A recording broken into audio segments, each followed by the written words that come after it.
諗起一樣嘢，因為咧我哋咧有啲老人家咧好中意送啲 BB 鴨咧俾啲小朋友啊，即係保住啊咁。咁通常帶到幾多歲？因為嗰啲咧即係隻手喺度大咧，就咁有冇話到？冇啊，帶到幾多歲嘅？帶到佢咩咧？可能啱啱帶到，有啲人好中意嘅，因為點解咧？肉帶上身嗰陣時候咧，隻手因為隻手呢個位咧係永遠咧都係好大個，即係嗰個闊度咧係大過手腕噶嘛。係啊，係咪啊？咁問題就係如果你太大呢個手個位太大咧，戴落去之後咧就啷啷哐哐啊嘛。有啲人中意咧就由細咧，即係某個歲數咧，將佢戴咗入去之後咧，佢一路都唔戴，去到咩咧？戴到去一個位咧，佢都除唔到出嚟嘅。咁但係唔係佢除唔到出嚟咧，但係佢又比較冇咁即係冇咁離開嗰個，即係唔會啷啷哐哐，佢比較貼啲，貼住自己，貼住自己嘅係啦。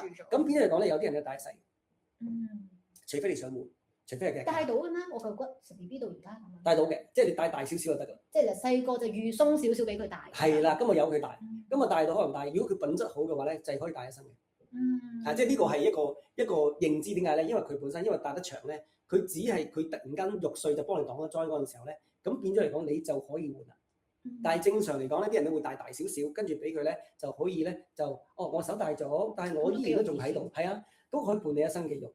即係佢可以做到咁樣，因為肉係唔需要除嘅，沖涼亦都唔需要除。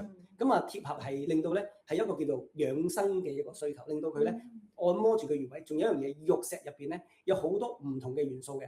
係啦，我就係都想問下，即係除咗文化嗰樣嘢之外咧，係咪有啲科學根據㗎？有嘅，佢係有嗰啲鈣啊、鎂啊、鐵啊、鋅啊多種礦物質咧，可以做到咩咧？就可以增加嗰個叫微循環嘅一個速